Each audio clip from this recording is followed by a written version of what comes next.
everyone. Welcome to our first project in typography. I'm Sister Ludlow. Nice to be meeting you virtually through this video. We're just going to go over what week 2 process book, the requirements, step by step, and go over the details of our first project. So let's just dive in here. My recommendation for you is whenever we begin a project in this class is read through the project brief first. Read it all really thoroughly. Make sure you understand what we're going to be doing over the next couple weeks so that you can better understand what to do this particular week. So we will just start right here with project 1, which is this designing with letters and glyphs project. So this is probably one of the more artistically open projects that we're going to be doing in this class. It's all abstract. We're not setting paragraphs of text or anything. It's all about letter forms and creating artistic images with them. So you can kind of see here at the top what our finished product will look like. This little photo here is actually 2 different students' work, so you'll just be doing 2, not 3. Don't let that confuse you.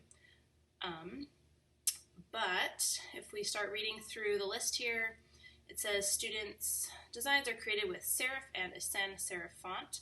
So as you can see, there's one of each. So here in the middle is the serif version and the sans serif version.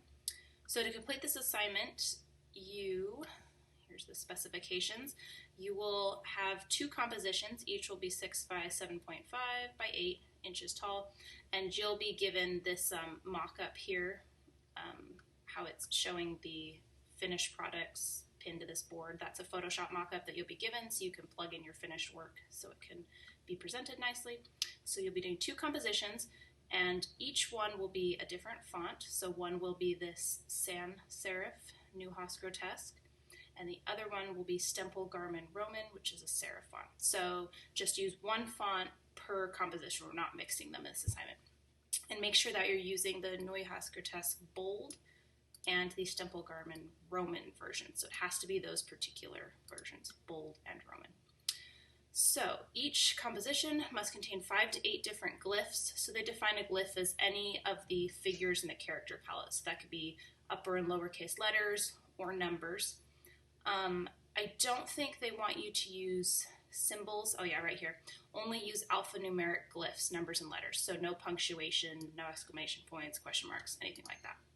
So each one will contain 5 to 8. This project has very strict specifications, so make sure you meet all of these so that you don't get docked any points in the end. So 5 to 8 glyphs must include at least 5 unique glyphs, so don't put 5 A's in there. They have to each be unique. You don't want to repeat. You could do a capital and lowercase a, but don't do 5 lowercase a's. Yeah, it says that right there.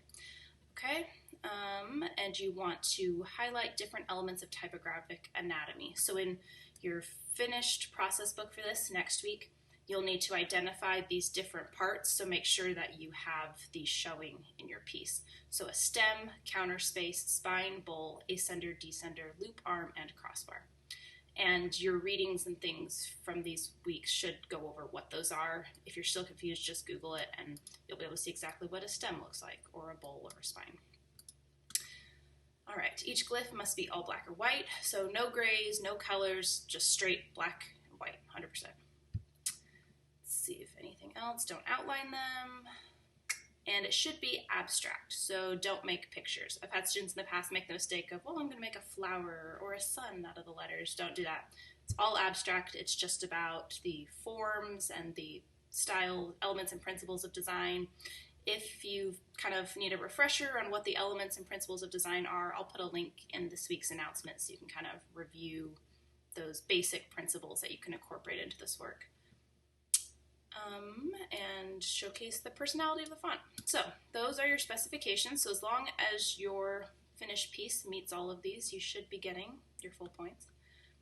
And okay, so that's the overview of the whole project. So let's go into the process book instructions for this week, week 2. Okay, so we're just going to go through and look at exactly what you need to do. So each week, the process book will start with this kind of chapter header. So the only thing you need to do on this page in your InDesign document is make sure that your name is in it. And then we'll jump into sketching. So most of the projects in this class begin with thumbnail sketches. And whenever you're at this sketching phase, usually phase 1, you're actually going to print out this sheet. So in the files that you download for this week, there'll be a PDF sheet that looks like this right here.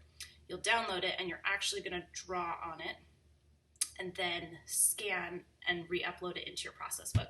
And also check out this week in the announcements, I put a little tip about scanning and the best and fastest way to do that.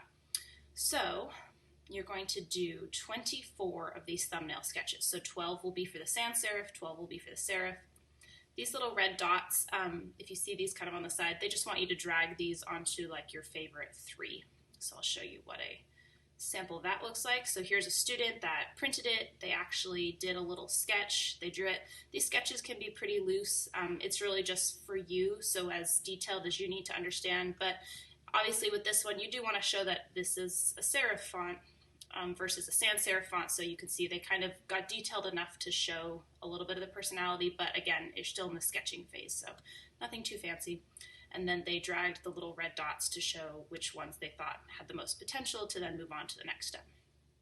So you'll scan this in, drop it in this page, and then you'll move on to digital sketches. So digital sketches, or comps, as they're sometimes called, digital comps, are just kind of the next evolution. So now we're taking the actual physical drawings we did and just kind of moving them up one step. So these aren't finished products yet, but they're a little bit better than sketches. So you can kind of see what they look like. You're going to pick those 3 that you selected from here as having the most potential, and then do the 3 digital sketches there. So they'll look something like this.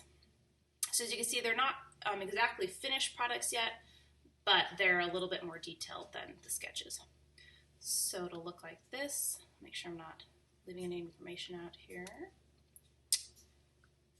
And then it's suggesting that when you create these, do it in Illustrator, and you can just set up 3, and there's the dimensions, 6.75 by 8 inch artboards, and then kind of just have them there ready to bring into InDesign, with the ones that you've selected. Okay, place the finished digital process sketches in the process book. Okay, so that is it for the process book this week. And then after you've completed whatever steps of the project you have, then you're going to move on to these little activities that they have here. So, one second.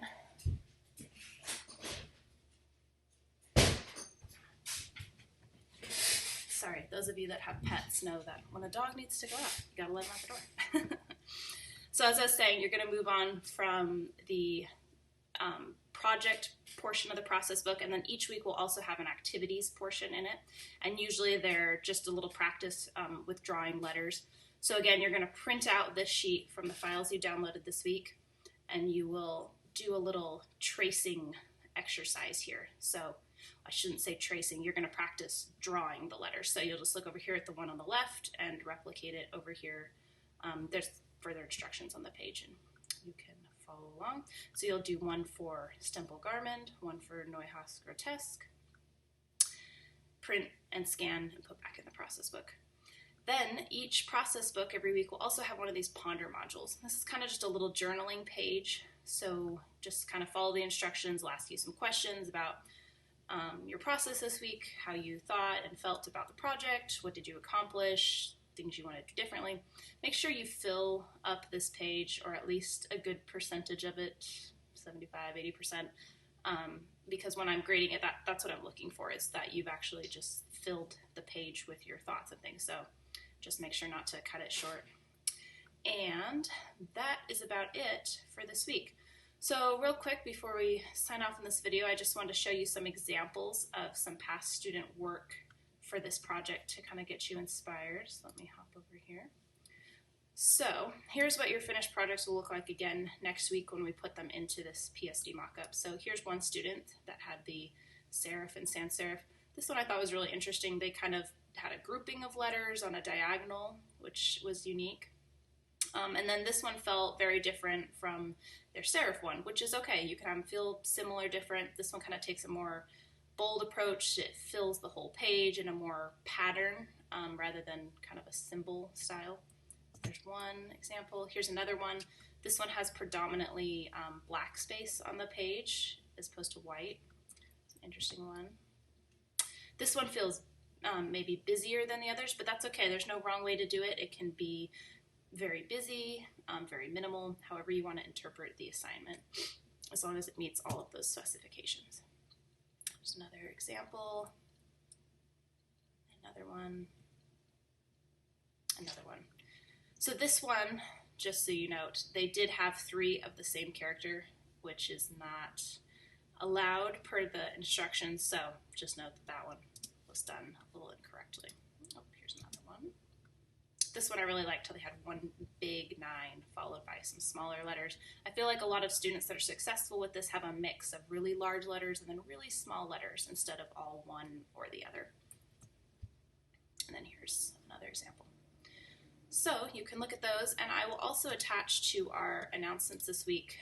Another teacher of this class kind of compiled a Pinterest board with some other student examples, so I'll make sure to put this link in there so you can look back at these as you're designing. So if anyone has any questions, just leave them in the comments, send me an email or a message, and I will help you out. But that is all for this week. Thanks.